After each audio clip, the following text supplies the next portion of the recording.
Despite, all the new medications and everything like that, heart disease is still one of the leading causes of death. If maybe 5, 10 years ago, somebody would have, sat you down, explained heart disease, explained the impact that you can have on it yourself by making dietary and lifestyle changes, and, you might not have been in this boat. I said, okay, so is his plan then for you to come back when you have type 2 diabetes, or what's his plan? And he was like, oh, actually, that's a great question. They're told oh, you have high blood pressure. You're going to have it for the rest of your life. You're going to be on these medications, and we're going to do our best to control it. And with the Revero approach, we're telling patients, actually, we can fix this high blood pressure. We can reverse this.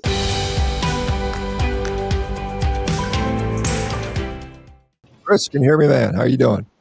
Yeah, I can hear you. How are you? Well, thanks for doing this, man. Appreciate it. Let me just start with your background. So you tell me about your background, what you do, and as I should mention, you are now one of the members of Revero, as one of the staff on Revero, one of our clinicians, and that's something that I really appreciate, that we've had so many folks that are doing this. But tell us about your background. Sure. So at age 18, I finished EMT school, went on to paramedic school, worked on an ambulance for a couple years doing that.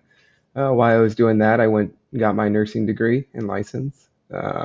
Fresh out of nursing school, I went into the emergency room. I worked in the ER for about a year or so before transitioning over into the cath lab, EP lab, and IR lab.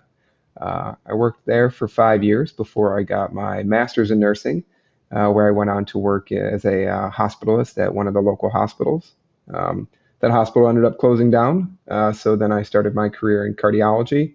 Also worked as a hospitalist at an LTAC, which is kind of like a long-term ICU, long-term acute care hospital, and now currently working in cardiology again. I'm just loving it. Okay, wow, interesting background. So you've seen a pretty broad spectrum of the healthcare and all the disease we have, starting with responding to emergencies, and then seeing them in the ER, and then eventually in the cath lab and the interventional radiology suites and things like that.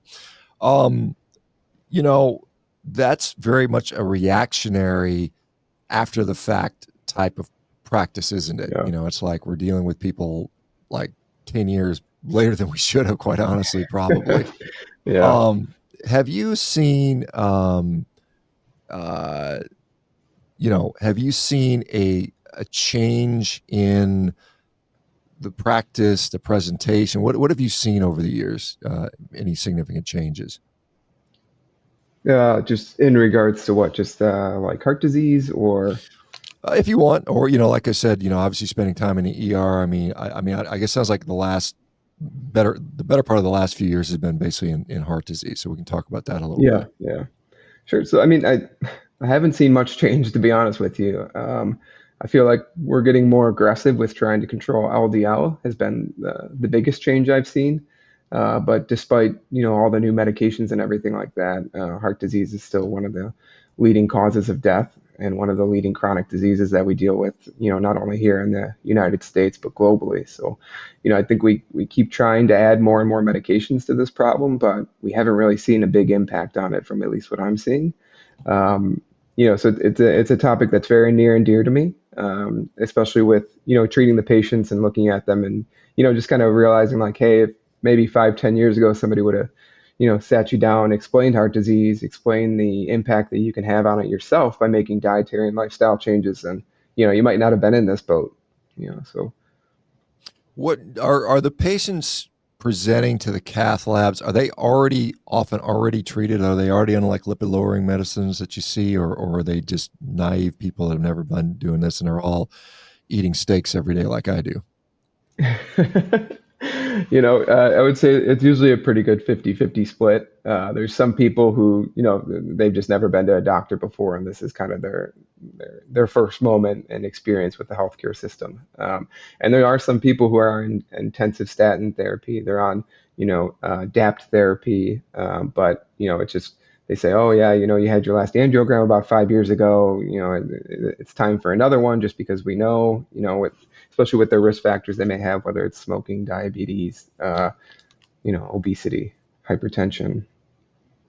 Do you find that what percentage of the folks, when you look at cardiovascular risk factors, because I mean, obviously we've heard that, lowering ApoB, LDL, total cholesterol, whatever, pick your metric, has been the sort of the main focus, I think. But we know that it's multifactorial. There are, like for instance, diabetes seems to be quite a potent driver of cardiovascular disease. How much emphasis is placed on those other factors typically? From a cardiology standpoint, our medical system is so kind of closed off to each specialty. So, I often find when I'm seeing patients in my clinic, they have obesity, they have fatty liver disease, they have type 2 diabetes, or they're just right there on the verge of it. A lot of times, nobody's really addressing all the problems all in one. So they come there, they say, hey, my primary care doctor thinks, I'm at a high risk for heart disease. And they said my cholesterol is elevated, so they sent me to you for further testing and to be started on statin therapy. But then, I'll kind of go back and I'll say, okay, just for example, I had a patient just last week in clinic whose A1C was, 5.7. And I said, hey, you just had your A1C checked, it's 5.7. Like you saw your primary care doctor, like what are they planning on doing for this? And he said, he just told me to come back in 3 months and we recheck it. And then he kind of had this come to Jesus moment where I said, okay, so is his plan then for you to come back when you have type 2 diabetes or what's his plan? And he was like, oh, actually, that's a great question. No, I have no idea. And I was like, well, did he explain to you how you can, independently reduce this just by changing some things in your life? And he's like, no, nobody ever talked to me about that. They just said, eat healthier, eat a low fat diet, eat a low salt diet. And then we'll recheck this level in 3 months and see where it's at, which is, just not good medicine. Well, let's talk about good medicine. Yeah. Like I said, if you run a cath lab or you're an interventional cardiologist, that's your bread and butter. You like the I don't know how much prevention pays your bills, but I mean, you're getting paid to run, stick stents in people and do angiograms. So, because you are like I said at the beginning, you are one of our Revero clinicians. What drove you to make that decision, having been immersed in conventional cardiology for a number of years now? What was a driving, compelling factor to do so? Sure. So the biggest thing was my own health issues that I struggled with. Basically, from age 8 until I don't know 3 years ago or so, I struggled with obesity my entire life. I had psoriasis on my scalp, on my fingernails. In 2015, I was diagnosed with ulcerative colitis, the only one in my family to ever have the disease, which puzzled the GI doctors. And then also struggling with depression and anxiety. I was on Lexapro, I was on Xanax. I was just kind of I started having kids, and I was just kind of looking at myself, and I was like, you're too young to feel this way, and the answer can't be, oh, you just need more medications. It didn't make sense to me at that time. So that's what kind of drove me to start doing my own research and trying to, take control of my own health. And then, once I did all that and I started seeing benefits in my own health, that's what kind of drove me more towards like the company like Revero, where I was like, I can make a big difference. People just they need to have this conversation. Nobody's having this conversation with patients nowadays. And then the other thing that I love to go ahead. No, go ahead. Yeah, I was just going to say, it seems like many, if not most, if not all physicians that go down this route do it through a personal experience, their own health. Like myself, I was like mid 40s, like not feeling good. I just started changing diet. I didn't have any major, like, horrible diseases to deal with, but it was just like standard getting older, getting a little fatter, getting a little more metabolically unwell type stuff. And that was what drove me. But go ahead and continue. You were going to add to that. Yeah, so and that's what kind of drove me to Revero too. Is when I first started off on the ketogenic diet, I really had no idea what I was doing. I'd be eating hamburger patties from McDonald's with cheese on them, or some Italian sausage, or beef jerky, and I was just like, okay, I just have to eat meat, no carbohydrates, and it was very difficult at first, to the point where one time I ended up in the ER because I had issues with my gallbladder. So, I just wanted to make sure that, if people are starting off on this diet, they're getting good information up front. They're getting the guidance that they need with people who are, professionally trained in it. Because, I would have given anything to have that when I first started my journey back in 2015, aside from just kind of winging it. Yeah, I mean, and this is the one thing, and one of the reasons we started this is because, yes, there are, people that can kind of help you, guide you on the diet, but there are, for many people, significant uh, physiological changes that could precipitate negative, health events, like you mentioned, ending up in the Mhm. ER. We want to prevent people from ending up in the ER, whether they Yeah. are a poorly controlled diabetic or somebody on multiple antihypertensives or somebody on psychiatric medications, because all of these things can go pretty south quickly if you're not having somebody who's skilled who can help to kind of guide you down and then often deprescribe. One of the things that is kind of unique and interesting is that, as a physician, I was an orthopedic surgeon. I didn't really do a lot of, I wasn't really a drug prescriber per se, outside of perioperative antibiotics for my surgeries, and a little bit of pain meds afterwards, and not much else. I didn't really get into doing much drugs prescription, but as cardiology is one of the most drug prescribing professions out there, I think next to that, pulmonology is up there as well. How how interesting is it to you at Revero? I assume you're probably doing a fair bit of deprescribing now, which is something you probably didn't do a lot of in cardiology, other than maybe to switch somebody to another med. But how has that been going? It's been going fantastic. Yeah, it's the patients, it's very empowering for them because they're told you have high blood pressure. You're going to have it for the rest of your life. You're going to be on these medications, and we're going to do our best to control it. And with the Revero approach, we're telling patients, actually, we can fix this high blood pressure. We can reverse this. A lot of times, high blood pressure kind of gets this onus that, well, my parents had it, so I'm going to get it eventually. I mean, you don't just wake up at age 50 and your blood pressure is suddenly high because you've hit that age. It's a metabolic disease process. So when you're explaining it to these patients, they actually feel hopeful. And then when they do make the changes, they put in the work, and you're able to de-prescribe that medication. It's kind of like giving them their hope, and I think it helps a lot with stress too, because now a lot of people in the healthcare field feel powerless when it comes to their health. They have to go to the doctor, they have to do this test, they have to take this medication. But now this is saying you can make these changes at home and have this positive effect on your health, which I think is probably the best part of it. Yeah, it's interesting when you actually empower your patients, because a lot of times, Yeah. somebody comes into the office, you diagnose them with a chronic disease, the patient says, "Well, why do I have this?" And you say, genetics, bad luck, we don't know, something like that, some unsatisfactory answer, or something that, really they have no power over. And then they walk away feeling not only depressed, but also disempowered. And now they're dependent upon some guy to constantly write prescriptions for them for perhaps the rest of their life. And that's not a good situation to be in. It can be very frustrating, and so now we give these patients a level of hope, a level of understanding that they have the power to perhaps, alter the course of their health for their life. One of the things I found as a busy orthopedic surgeon, and I'm sure cardiologists are similar, they're running all day long, and patient after patient, emergency, cath lab, hospital, inpatient, outpatient. It's literally like putting roller skates on and going every day. That's how I felt. And to really have not only the time but also the resources to help people make these chronic lifestyle changes, which are in some cases not easy to do. It requires a lot of support. We've built that into Revero, so it's nice to have where you can say, "Hey, look, here's a plan. Now we've got a facility and an organization will help you achieve that." Does that feel nice to have that available?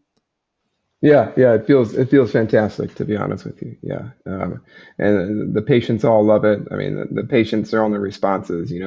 We want more. We want you to do more. We we don't even want to see our doctors anymore.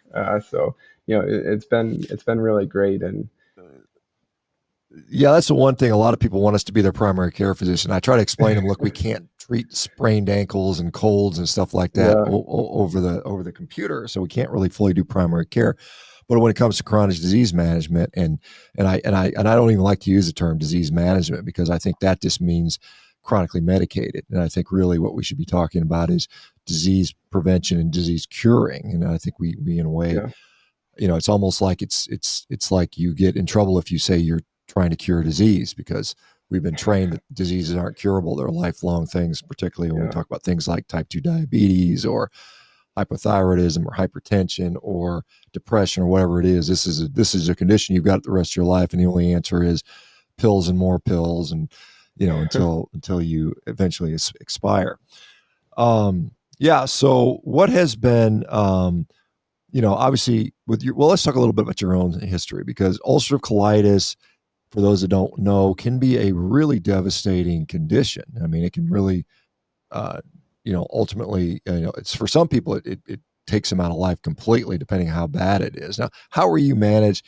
And was your gastroenterologist, who would probably manage this, say, hey, you could switch your diet and this could be better? Was that ever a discussion you had with him or her? Hey folks, it's Dr. ShawnBaker here. Hey, if you or someone you love is suffering from chronic disease and you're tired of just managing symptoms with potions, pills, and procedures, I want you to check out Revero.com.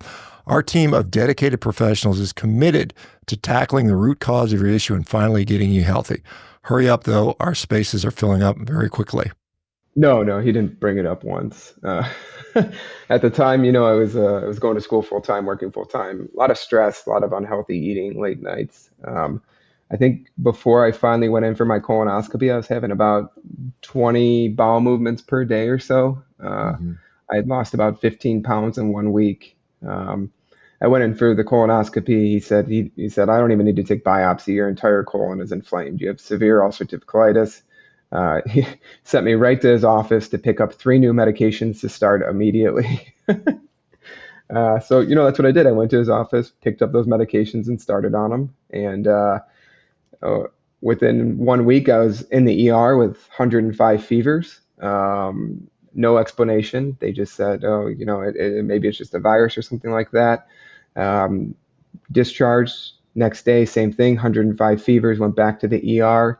They were like, oh yeah, it's we don't really have an explanation. This time they checked a urine sample though. My urine looked like coffee. So they ended up thinking that maybe the medications were causing the fevers due to the immunosuppressant aspect of them, which was causing chills, which was starting to send me into like a mild form of rhabdomyolysis. So it was quite a rocky start there.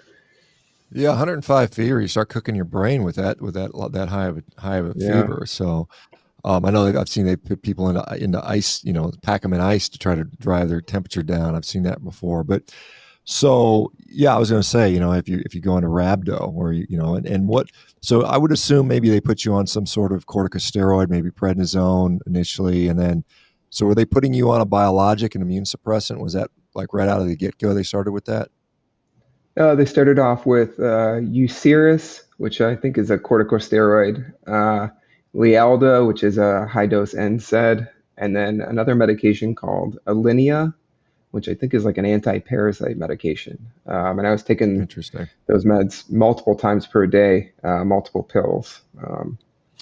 So they ended up sticking you in the ER. I don't know how much it helped your ulcerative colitis. Maybe you didn't care about it because you were about to die from ridiculously high fevers and going into rhabdo. But so how long were you treated with conventional medications? What was the course before you finally decided that there might be a better way to do this?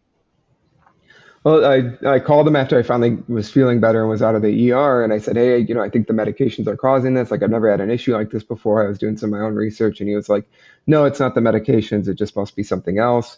But if you don't think they're working, like, we can just switch you over to an IV medication. And to be honest, I just hung up the phone.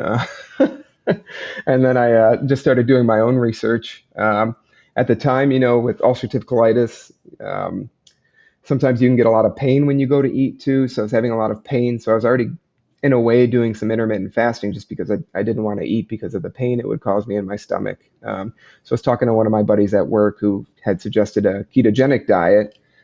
He said, I heard this diet has some anti-inflammatory properties. And then when I was reading about patients who were diagnosed with colitis, it said, oh, well, you should have absolutely no fiber after your diagnosis for, at least like 4 to 6 weeks. You should go without fiber. And I was like, okay, well, maybe there's something to this. So I switched to the ketogenic diet, and I would say probably within a week, my stools had become formed again. And then it took about 8 weeks or so, and I was just completely normal. So I kind of continued on that path. 7 years after my diagnosis, I went for my recheck because you're supposed to go basically 7 years after you're diagnosed, and then pretty much every single year after that until you die, you're supposed to get a colonoscopy done. So I went for my recheck. I kind of told the GI doctor my story. He was like, "Oh no, you have to be on something." And I said, "Well, let's just do the scope." So he did the scope. There's no signs of ulcerative colitis. Um, so he was kind of dumbfounded too. He was like, "I don't understand," because I even had my old pictures to show him and whatnot. So he still tried putting me on a low dose NSAID. He was like, "Well, you should still just be on something even though it's gone." And then he also told me that I didn't need yearly checks. I could just come in every 5 years at that point, which is almost unheard of in UC cases. Yeah, and it's interesting. I've interviewed, man, probably 1,000 patients now at this point with different histories and different disease remissions, and they go back to their physician. Sometimes they just say, "I'm done with these guys because they didn't help me," but sometimes they go back, and very often the physician is either like, "I don't know, keep doing what you're doing," but there's a tremendous lack of curiosity. It's like, "Look, I just cured my disease, which you told me was incurable. Aren't you at least curious about this?" And most of the time it's like, "Well, and as you know, a lot of physicians are just busy. They're like, "Man, I ain't got time to think about this stuff. Let me just keep plugging my Yeah, algorithm away, because the next guy's going to come in. I'm going to do the same thing I did for you. And, maybe he'll get a little better, but yeah, we don't really attempt to cure anything anymore, which is really a shame, I think. And yeah, the biggest thing, because I talk about how nutrition impacts mental health and arthritis and autoimmune diseases. And, some people are skeptical, but the shocking thing to me is when you have GI doctors who deal with the digestive system and do, colonoscopies all the time, and they'll see food and stuff stuck in the colon when people have diverticulitis. And, they'll tell you that food has nothing to do with Crohn's disease or UC or, inflammatory bowel diseases in general. And it's like, that is the most patently absurd statement that I think I've ever heard, and yet hmm they continue to do this. And I guess they brainwash themselves into this, and then when they show, like, somebody like you walks into their door, they just ignore it. They ignore obvious evidence in front of their eyes. But I would, and again, I don't know how many, how many patients you're seeing through Revero at this point, but I assume that at some point you're going to start running into some of these IBD patients, and you'll have that personal experience with that to say, "Look, I had the same stuff, and this is what happened with me." So it's got to be kind of cool. What are you typically seeing? Just to kind of expand upon what are the typical Revero patients that you've seen so far? I see a lot of people interested in losing weight. I Yeah. see a lot of people who are just in the beginning stages of type 2 diabetes. They went to their doctor, their A1C is right at the borderline there, where the doctor's like, "Well, we could start metformin or, glipizide or something along those lines." And, they're not ready to go on that medication yet. And then a good amount of hypertension, which, is definitely something that I love to treat. High blood pressure. I specifically like deprescribing medications for it because there's so many different things that affect blood pressure, and you go to the doctor, your reading's high, once or twice. Here's your blood pressure medication. See me in 6 months. When they don't really get to the nuts and bolts of it, which is talking to the patient. Oh, they haven't slept in 12 hours. Their loved one's sick in the hospital. They're working 3 shifts this week that they weren't supposed to work, or whatever it may be. There's so many underlying factors that drive these conditions. And that's what I love exploring with patients in Revero is, well, tell me about what's actually going on in your life. Yeah, I mean, you like blood pressure, as you know. I mean, there are calcium channel blockers and ACE inhibitors and angiotensin receptor binding drugs, and there's diuretics and beta block. I mean, there's such a litany of drugs you can put people on for hypertension, and it's like, because you've got all these different mechanisms which we can contribute, we think contribute to this, but then it's like one dietary intervention trumps all of those medications in many cases. It's got to be kind of interesting to see. And it's like there are sometimes people on, as 4 or 5 different classes of Hmm antihypertensive drugs at the same time, Yep. particularly some of the older patients, and they're still running hypertensive. Their systolic is 160, uh, you know, over whatever 100, diastolic. And so it's got to be really, because were you ever taught that you probably are taught low fat, low salt diet. So that's the cardiology diet. Probably everybody's on a low fat, low sodium diet. And, you put people on a high fat ketogenic carnivore diet and they're damn near their blood pressure normalized. That's got to be kind of mind blowing. It really was at first too. It was pretty unbelievable. And that was the same thing. I mean, even starting out in cardiology, it was, seeing patients in the hospital, there's cardiac diets now, and you walk in and you see their cardiac diet and it's pancakes, turkey sausage, 2 juices, and toast. And you're like, well, this doesn't seem like it's helpful for the heart, but, I'll just go along with it. And then same thing with low sodium diet. I mean, every single patient who comes in, we're told to go on a low sodium diet, but I think it's only like 25% of the population actually has a hypertensive response to salt. And 10 to 15% of the population, if you remove salt from the diet, their blood pressure actually goes up. One of the other things that's not really talked about is that sugar causes hypertension, just with a direct response from insulin. So, a lot of times I tell patients that, and they're like, well, what are you talking about? No, it doesn't. It's salt. And I said, not necessarily. I said, you got to cut down on the sugar.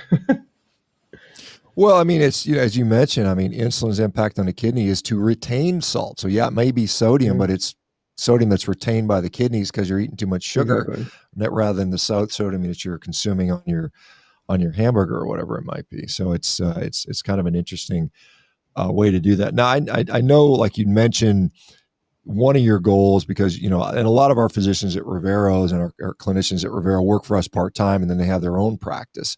And, you're in this, it sounds like, the normal day-to-day stuff is standard cardiology, standard practice, which is reactionary, put people on pills all day long, but you're trying to step away from that a little bit. I think you said you're looking at opening your own practice. Maybe you can talk a little bit about that as well. Yeah, sure. So I'm currently in the process of opening up my own like cardiology, metabolic health practice over in Illinois. Just because, a lot of these people, they're going to these programs, they're making these huge changes with their health. They're losing weight, they're bringing down their triglycerides, increasing their HDL, decreasing their CRP, increasing their HDL, decreasing their fasting insulin levels, and losing all this weight. They're going to their primary care doctor, their cardiologist, and being like, well, look what I did. And then they do a lipid panel, the LDL is elevated, and they say, stop everything you're doing. You need to stop this diet immediately.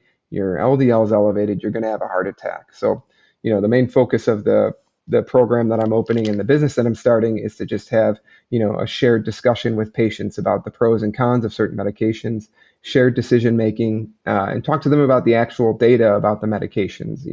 What are the benefits of starting a statin? What are the risks of starting it? Because you may take a statin every day for 5 years, and if you don't have established heart disease, you haven't had a stroke, you haven't had an MI or anything like that, you're really not reducing your risk of developing heart disease all that much. I think you have to treat 100 patients with a statin for 5 years for one of them to have a benefit.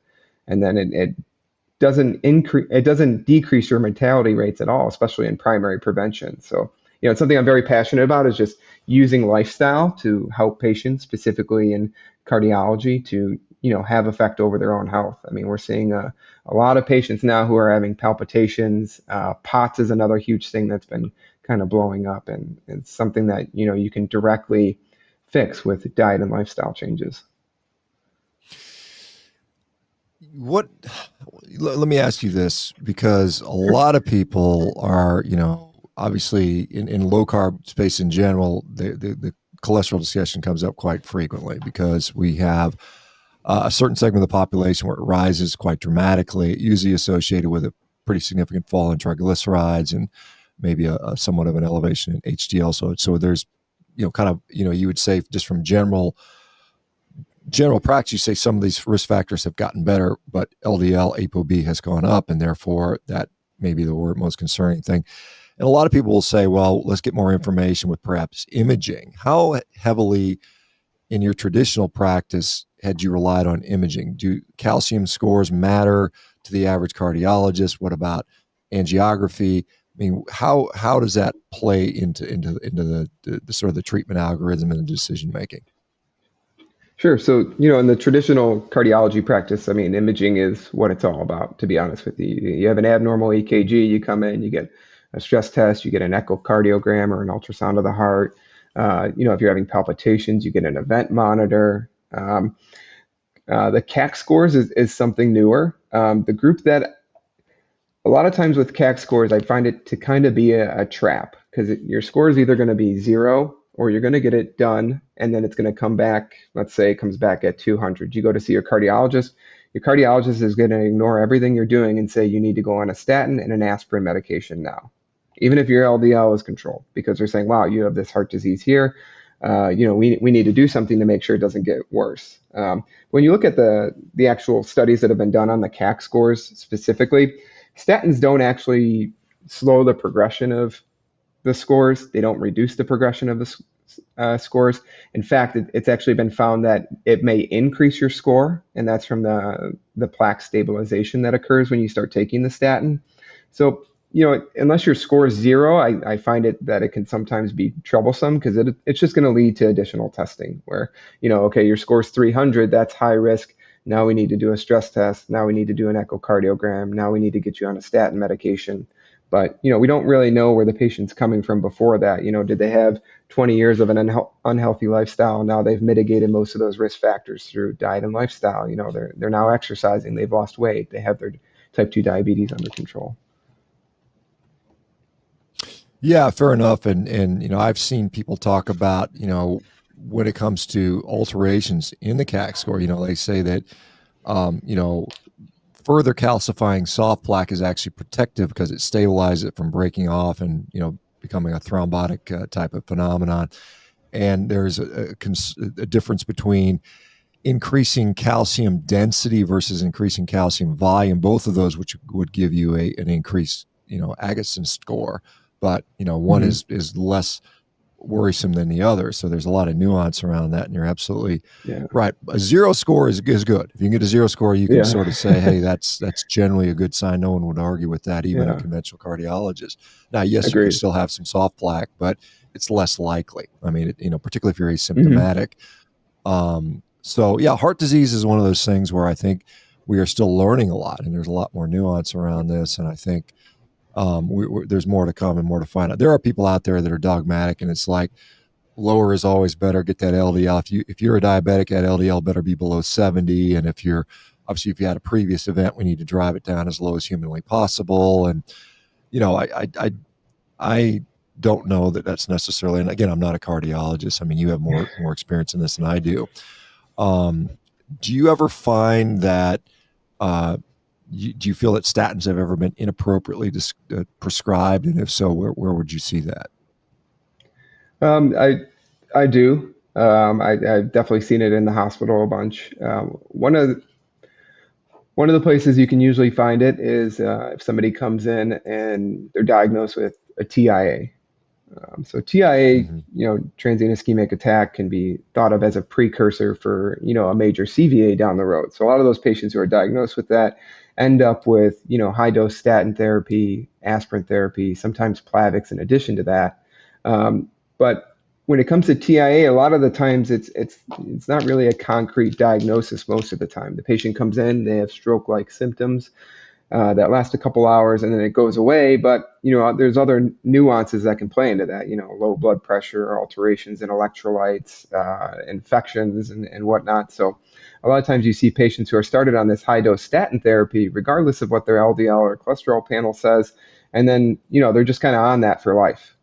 Nobody ever readdresses it. Nobody ever talks to them about it because, they say, hey, if we stop this now that somebody started it and you have a stroke, like that's going to be a major issue for us. So just, we'll check your liver enzymes every year, make sure that those aren't heading up, and we'll just keep you on this therapy.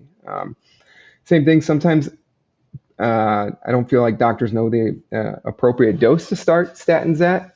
So sometimes we can have overreactions. Let's say somebody had something like an NSTEMI, which is just, a mild elevation of troponin, which can be driven by multiple things, including infection.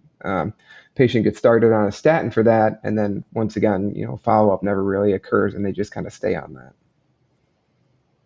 Yeah, it's kind of interesting. It's like, if you get like, I saw that as an orthopedic surgeon, someone would come into me on 12 different medications and I would admit them for a knee replacement or a broken hip, and you would just continue the meds and just because someone else put on, you don't want to be the guy that stops it. So these people, Yeah. no one ever questions whether they need to be on this stuff anymore.